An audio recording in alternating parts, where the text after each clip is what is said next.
Today's episode is being brought to you by DistilUnion.com, problem-solving men's accessories. Founded in 2011, Distil Union crafts everyday essentials like wallets, key organizers, phone cases, and stands, believing that less is more makes good design. They've earned a reputation for creating problem-solving products that are both intuitive and elegant. Whether it's a wallet that eliminates bulk or a modular system that organizes what you carry, Distil Union's thoughtfully engineered designs simplify life. Their flagship products include the Wally Minimalist wallets, known for magnetic closures and slim profiles that securely hold your cards and cash. The Ferris modular key organizers use magnets to snap your essentials together, keeping everything in one streamlined setup. Distil Union's problem-solving accessories are made from premium materials like full-grain leather that ages beautifully over time, ensuring durability and style. Backed by a 3-year warranty, their products are built to last and engineered for everyday ease, offering the perfect balance of practicality and sophistication. I'm offering my listeners 20% off at checkout when you use my promo code LACEEMUP. That's LACEEMUP. That's LACEEMUP at checkout at DistilUnion.com when purchasing one of their slick men's accessory products. That's DistilUnion.com. Will somebody tell me if we're supposed to start the program? Freeman hits the ball to right field. Into right field. She is gone. Oh, what a pass. Doncic, perfection there on the assist. A little magic from Doncic.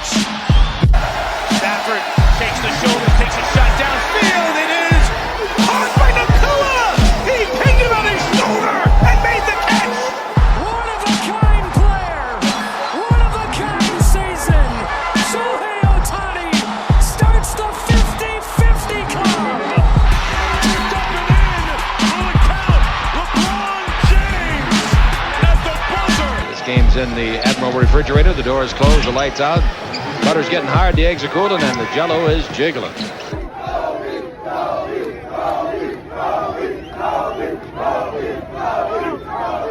What is up, guys, and welcome to the LA Sports Roundup podcast. My name is Mike Andrade. I hope you guys had a wonderful Christmas Eve, Christmas Day, and hope you guys are celebrating the holidays however you may celebrate. Hope you guys are celebrating well and spending time with family and loved ones and with friends and as many people as you can, because that's what the holidays are all about. I'm sitting here recording on Friday, December 26, 2025. This is the last LA Sports Roundup podcast of the year 2025. Today is also my good friend Ryan Hernandez's birthday. You may know him from Wrestling with Ryan, our weekly podcast. Today's his 25th birthday, so guys, wish him a happy birthday.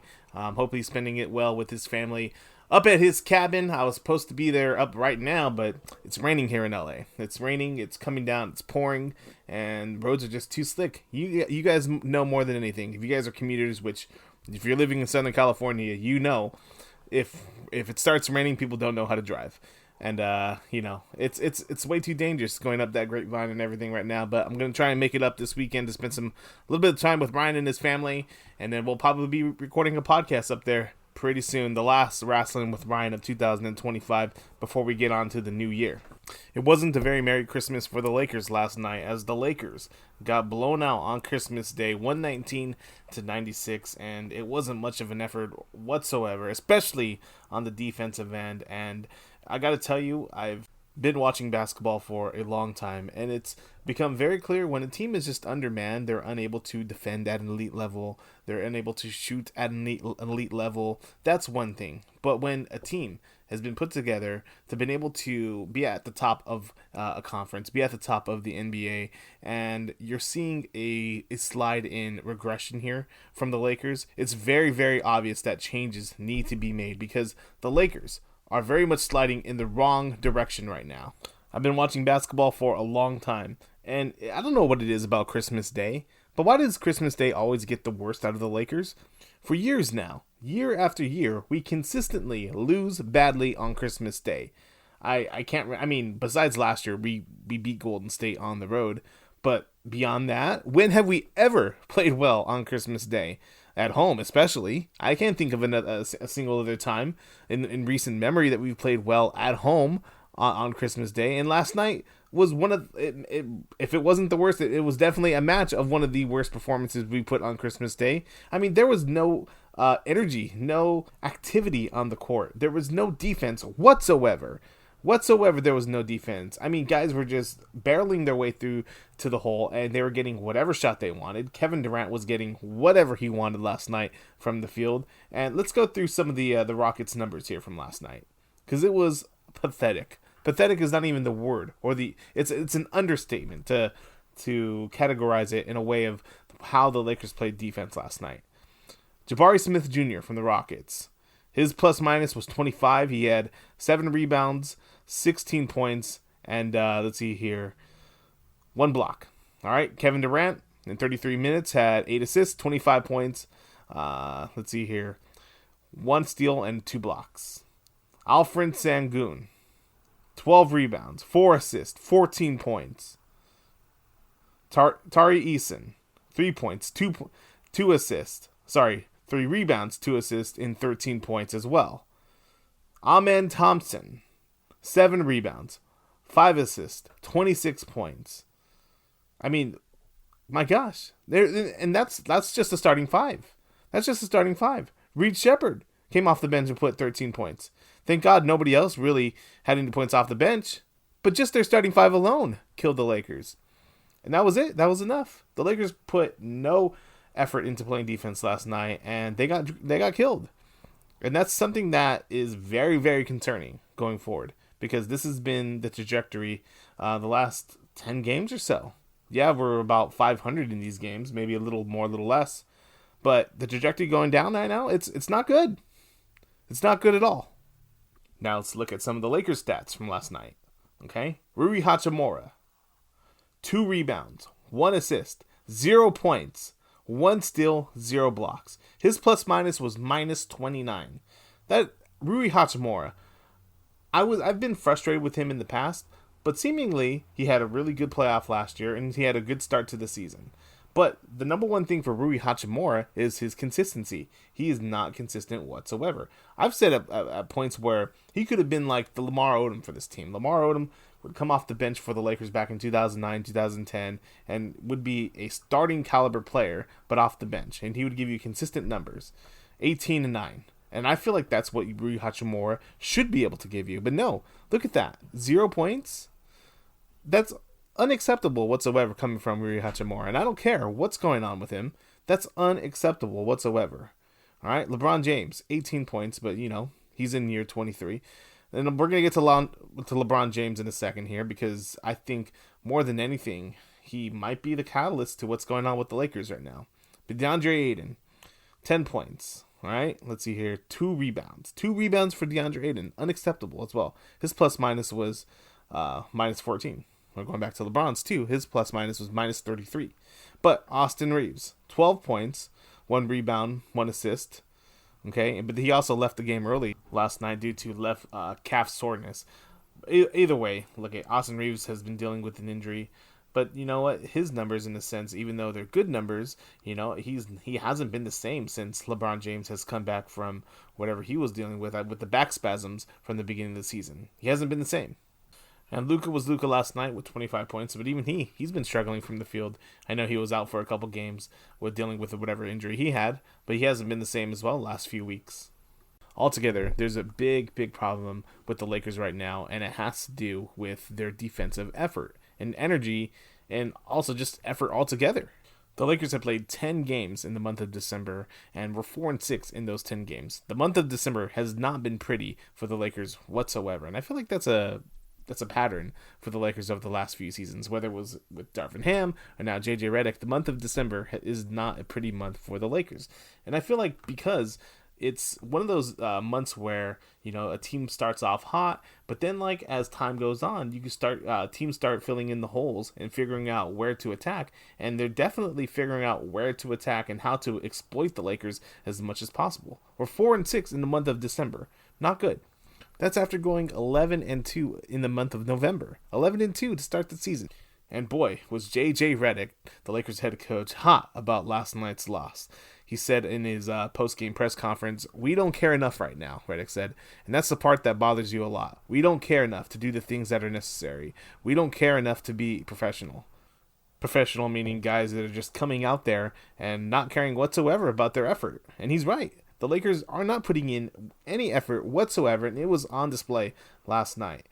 He also went on to say, "Saturday's practice, I told the guys it's going to be uncomfortable," Redick said.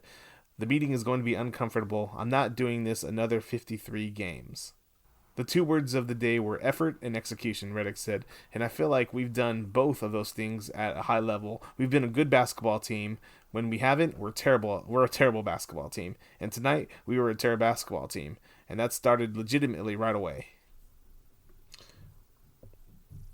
He also went on to say, "It's a matter of making the choice. And too often, we have the guys that don't want to make that choice. And it's pretty consistent who those guys are." Wow. Calling those guys out. I mean, we can only guess who those guys are. And honestly, is LeBron James in that category of who those guys are? It could be. When interviewed in last night's post-game press conference, Luka Doncic also had some things to say. He said, "I don't know what has to change, but definitely something needs to change," Doncic said. "Think we were blown out the last 3 games. It definitely looks like terrible. We got to figure it out. That's the thing we have to do. We just got to talk about it. Everybody got to talk about it. I know JJ said it's going to be uncomfortable for everybody, as they should be." He also added, "Everybody's got to give better effort, starting with me." So that's accountability by Luka Doncic, but Luka's right. Things have to change. And now, look, this is where things need to change. If the Lakers do want to have aspirations for an NBA championship this season, as much as they can be, this needs to be addressed right now. Right now, because we're seeing the trajectory of where this is going, and it is not good at all. Now, I keep mentioning this. Do the Lakers have a LeBron James problem? And I'm not trying to put this on LeBron James, but I think the answer is yes. Now, obviously, look, LeBron James didn't start the season healthy. He was dealing with sciatica, and he took for the first month of the season off, and that's okay. LeBron James, in his 23rd season, is allowed to take time off at the beginning of the season. That's not a big deal. But what is a big deal is coming in and changing up the chemistry of this team. Now, is LeBron James going out there and forcing everything like he's 2006 Kobe out there? No, he's not. He's not forcing anything out there. In fact, he's been taking his time getting, he's obviously still getting numbers, but he hasn't been forcing anything out there. But the problem is that he's not really contributing anything whatsoever either. And it's LeBron James. When LeBron James plays, it's not like LeBron James could just stand there and kind of just fill up a role and not be the center of attention like he always wants to be, right? Because that's LeBron James in itself. LeBron James, if he's playing, it kind of has to be about LeBron James. And that's not a dig at LeBron James. That's just kind of what it is. Statistically speaking, LeBron James is having the worst season of his entire NBA career. He's averaging 20 points. Let's see, look down the line here. His field goal percentage is 48.5. 3-point percentage is down 31.1. Free throws is 66.7. That's a major dip from what it was over the last few years. Last few years at the free throw line, ever since he's been with the Lakers, really, let's see, since 2021-22, he's been shooting 75% at the free throw line. Even last season, he was at 78% at the free throw line. This year, he's at 66. I mean, what gives? I know he's never been a great free throw shooter, but I mean, consistently, this guy is not making a lot of free throws. He's only averaging 5 rebounds, which, look, in altogether throughout his tenure with the Lakers and throughout his career, this guy's an average about 7 or 8 rebounds a game. He's down mostly in every single category. And his plus minus for this year is at minus 4.5. That's, wow, minus 4.5. I mean, last season he was at minus 0.8, so it kind of just averaged out a little bit. And then, before that with the Lakers, he was at an above 3.1, above 3.9. But yeah, a minus 4.5. That's not good. And when he's on the floor, basically the Lakers aren't playing any defense and they're not scoring. And I don't know how you could spin it, but that's not winning basketball. If you can't score and you can't defend, you're going to get blown out. That's just what it is. Now look, it's not just on LeBron James, right? We have other guys that are not putting up consistent numbers, and then other guys are not giving as much energy as possible. But when you are LeBron James, and LeBron James is still the second best player on this team, you have to be able to be contributing at a rate where we're being productive out there. And right now, it's just not happening. Just not happening out there. And now that begs the question, do the Lakers need to move on from LeBron James finally? And I think the answer is yes. I think we do. At the very least, we need to start exploring options for LeBron James. If you're Rob Pelinka, you need to start exploring options for LeBron James because this is not working. With him and Luka Doncic, it's not working. We've already given it, half of last season, the second half of last season, and we're going into the better part of the first half of this season already. Already a quarter of the NBA season is already done. And granted, LeBron James missed the first month of this season, but he's already played 13 games. And granted, that's a small sample size for this season. He's still working to get his legs underneath him. But so far, it's just not working with him and Luka Doncic. Him coming up, it didn't totally blow up the Lakers' chemistry, but we're starting to see an effect now. And with him being the second best player on this team, he needs to be at a point where it's being productive for the Lakers. And it's just not happening right now. It's just not happening. And so the Lakers desperately need to start looking into options for LeBron James. Now, I know that is much easier said than done. Trust me, I know that. I know that LeBron James' stock value is not very high because, one, his contract, and two, it's LeBron James. I mean, how can that be easy for any team trying to bring in LeBron James? It's just not easy, based off of the contract alone. But still, the Lakers need to do what's best in their interest and try to explore options getting LeBron James off this team. I've been a LeBron James fan, proponent on this team for as long as he's been on the Lakers. I have bowed down for my glorious king. And you know what? He's done us well. He delivered on that 2020 championship.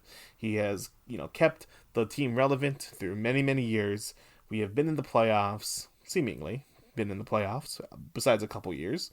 Made that run to the Western Conference Finals a few years back. But now, it's at a point now. Look, obviously, it started last season when we got rid of Anthony Davis. We traded him, and that was by luck, trading him for Luka, but that was the best thing we could have done. We got rid of AD, and look at what AD is doing right now in Dallas. He cannot stay healthy whatsoever. You thought it was bad on the Lakers. It has gotten 10 times worse with him on the Mavericks, and it is not good. And now the writing is on the wall. LeBron James is not at a point where he's being productive anymore. And so we have to do what's best for the Lakers and get age 42 LeBron James off this team. It's just that simple. He needs to be off this team now. I've been a big proponent of him. Thank you, LeBron. You've served us well. Your jersey, that number 23, is going to hang beautifully next to the others, right? You're not going to have two numbers retired because you only wore 6 for about 2 years and you didn't do anything with number 6, so that's not going to get retired. But number 23 will be retired among all the Laker greats over here at Crypto.com Arena one day. One day it will be. You're not going to get a statue. That's not for you. But your jersey will be retired. Okay? And we can thank you that way. But look, LeBron James, thank you for your service, but it's time, dude. We need to go. You need to get going. We need to start focusing on what is best for the Lakers right now. And look, you're still at a point where you could be productive on another team. You could help the Cleveland Cavaliers go to the NBA Finals this year. Imagine that. You going back to Cleveland, having another chance to win a championship. That would be amazing for LeBron James. But right now, it's just not working out with the Lakers. This is already, your 7th or 8th year with the Lakers? That's way more than enough. That's way more than we bargained for. Okay, we thought we would have you maybe 3-4 years at the most. And it's not like you're overstaying your welcome. Maybe with a lot of fans you are. To me, it hasn't reached that point, but it's getting there. It's getting there, LeBron. And Rob Pelinka, we need to do what's best. We need to look for packages. Imagine the assets we can get for LeBron James. I know that's easier said than done, trying to match up salary and all that, but imagine the assets we can get back for LeBron James and letting Luka have the reins. Now look, will it bring us to immediate championship glory, getting LeBron James off the team? No. But I think it's one of those sayings where you subtract and what's that saying? Addition by subtraction. I think that's what it'll be. Well, with that said, regardless, the Lakers are still 19-9 and fourth in the Western Conference. Look, we're still not at a terrible place right now. Fourth in the Western Conference is pretty good, but you cannot continue the trajectory in which we are, and if you let this continue, we're going to sink down towards the bottom of the Western Conference, and that's a place you don't want to be with the team that has championship aspirations. Okay, so Rob Pelinka, they have their work cut out for them. It'll just be a matter of what they can do to either bring in guys to help solidify our defense, or trade away some players, addition by subtraction. Who knows? That's what Rob Pelinka gets paid for. And now maybe even Mark Walter, they can help bring in some guys to help figure that out. Looking at the next 10 games for the Lakers here, let's see. Well, on Sunday, the 28th, we play the Sacramento Kings. Then we play the Detroit Pistons, which is going to be a hard game at home. They're top of the Eastern Conference right now, surprisingly. Then we have the Grizzlies twice. We have them both at home. Then we have the Pelicans, Spurs again. We have the Bucks, the Kings, then the Hawks and the Hornets. Those are games that, they're winnable. It's still going to be hard, though. The Lakers have to figure things out, and they have to figure things out in a hurry now, because this season is already a quarter away. I know it's a long season, but you have to be able to figure these things out as quickly as possible, because you cannot continue, like I've been saying, I feel like I'm a broken record now, the trajectory of where we're going, because it's not going to be good. These next 10 games, 10 or 15 games really, will be very telling for the Lakers of how the season will go. Let's take a break out of the show, and let's pay some bills. So as you guys know, I've been on a fitness journey the last several months, and as an avid CrossFitter, I'm constantly looking for different proteins to try. And I don't know about you, but I hate protein powders that have that bland, chalky taste. And that's why I'm taking the time out through today's podcast to introduce to you Clear Whey Protein Powder, a refreshing high-protein drink that transforms your post-workout routine. Crafted with pure whey protein isolate, this innovative formula offers a light and flavorful alternative to traditional protein shakes. With zero lactose and zero sugar, it caters to those seeking a clean, transparent approach to fitness nutrition without compromising on taste or quality. My personal favorite flavor is strawberry watermelon. It has that crisp, summertime flavor, perfect for your taste buds. But you can also try wild blue raspberry. Both are incredibly delicious. And with 20 grams of protein per serving, it's fulfilling my CrossFit needs. That's why Clear Whey Protein stands out with its crystal clear appearance and refreshing flavors, making it the perfect companion for your active lifestyle. Whether you're hitting the gym or need a protein boost during the day, this drink seamlessly integrates into your routine. And it's super easy to make. All you gotta do is just add water, mix it up a little bit, and boom, you got yourself a delicious protein drink, and say goodbye to all the bloating from all the other protein products out there. And best yet, I'm offering 20% off to listeners of today's podcast when you go to clearprotein.com. That's KLEAR protein.com. When you go to checkout, all you have to do is put in our discount code. That is LACEMUP. That's LACEEMUP. That's code LACEMUP when you go to checkout, and you'll get 20%. There's nothing better than coming home from a long day of work, turning on the game, and having a cold beverage in hand. Just sometimes a beer doesn't cut it. And that's why I'm introducing to you today Cannabis Seltzer from shop.getgoodsfeel.com. It's a redefining refreshment with its innovative range of THC-infused beverages. Founded to offer a new era of relaxation, Good Feels crafts drinks that provide a consistent, clean, and enjoyable experience. Each product is meticulously formulated with high-quality, natural ingredients, ensuring an uplifting mood, without the drawbacks of traditional THC consumption. Good Feels believes in the power of nature and wellness, delivering beverages that harmonize taste and tranquility. These drinks are designed for those seeking a balanced lifestyle, blending seamlessly into social gatherings, relaxing evenings, or any moment that calls for a touch of calm. Their commitment to transparency and quality is evident in every sip, making them a trustworthy choice for those looking to explore the benefits of THC as a great-tasting cannabis seltzer. Don't call me Santa Claus, but today I'm offering my listeners 20% off at checkout when you go to shop.getgoodfeels.com. Use our promo code LACEMUP at checkout, and you can enjoy exclusive savings when you try these delicious flavors as blood orange, pineapple mango, grapefruit, or even the beverage enhancers such as lemonade and much more. Heck, even get the bundle while you're at it too. These drinks are the perfect combination for watching your LA teams. Go to shop.getgoodfeels.com. You have to be 21 plus only to buy. And remember, use our promo code at checkout. That's LACEEMUP. That's Lace 'em Up, and ease your mind with cannabis seltzer beverage.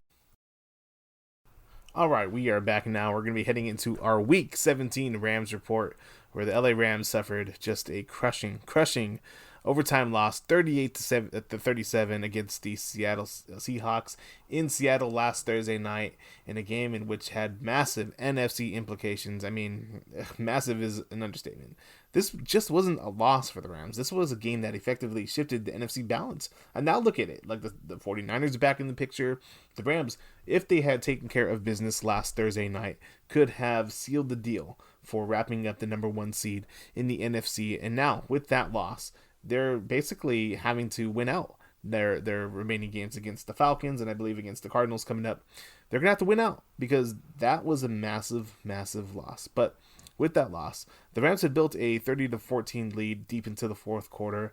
But Seattle, man, you got to give it to them. They mounted one of the most improbable comebacks you'll ever see all season. Really, I mean, that was... If you're a Seahawks fan, that was pretty special to watch. If you're a Rams fan, you were hating life. But yeah, it started with the 58-yard punt return touchdown that ignited the rally, and the Seahawks converted multiple 2-point conversions that erased the deficit. And it wasn't just the Rams though letting the Seahawks back into the game. Now let's talk about what happened in that second 2-point conversion.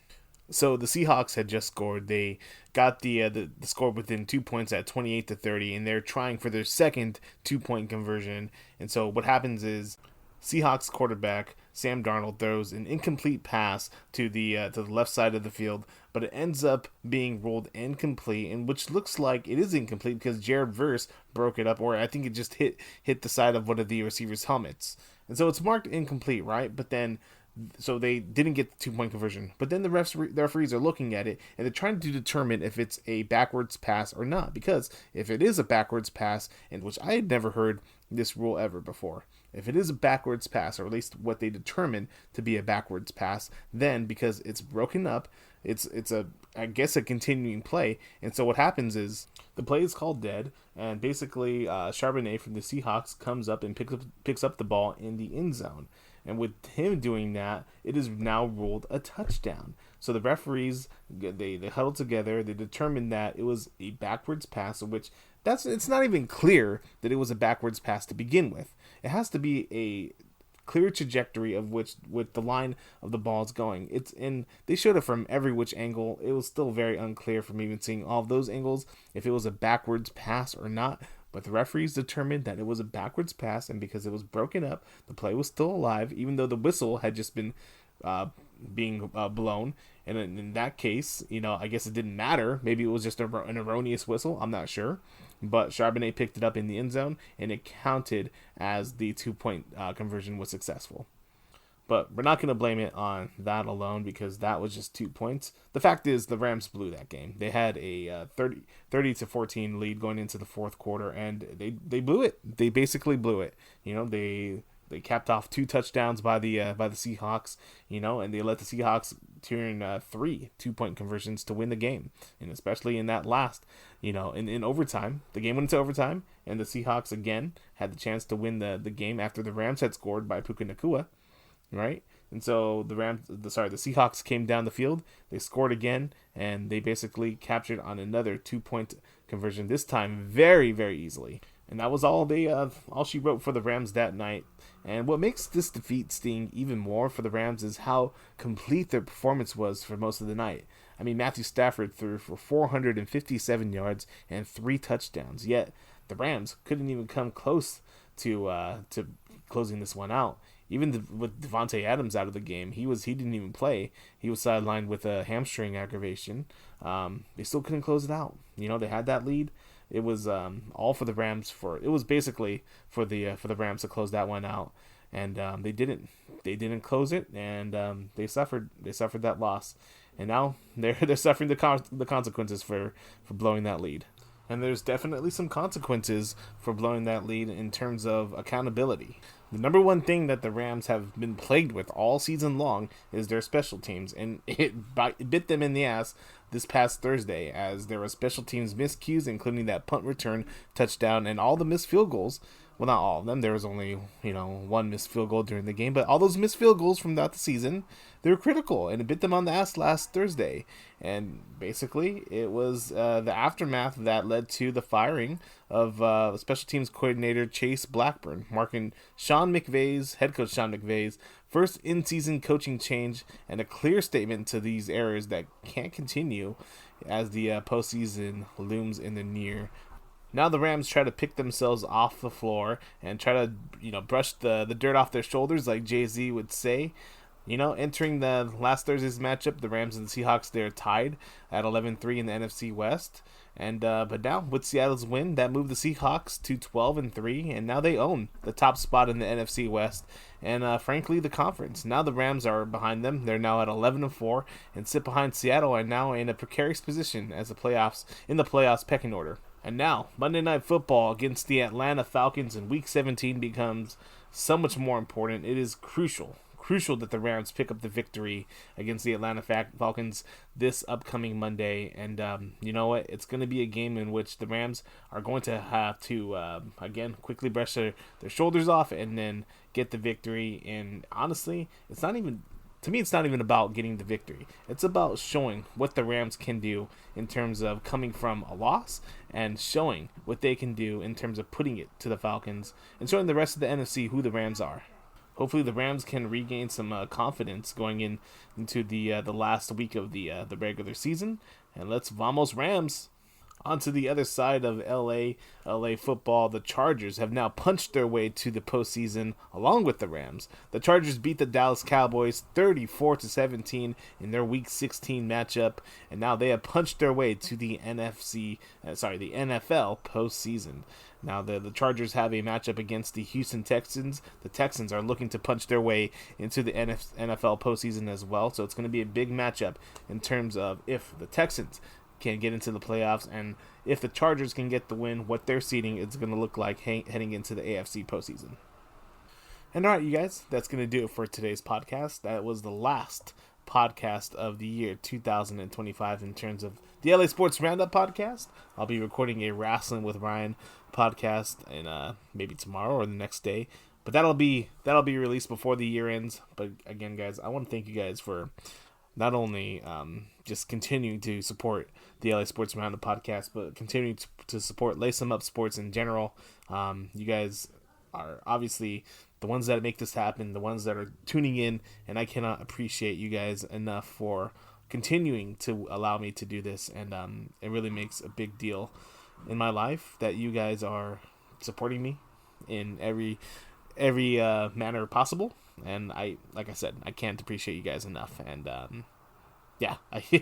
2026, I want to push the pedal to the metal in 2026.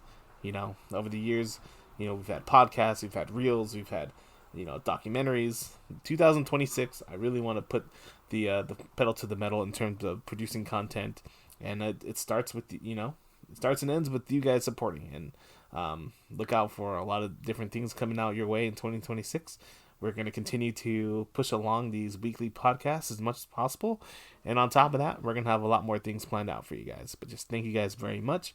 Hope you guys, again, were enjoying your Christmas. And I can't wait to be back on here in the year 2026. So thank you guys. Have a happy new year. And be blessed. See you guys next time.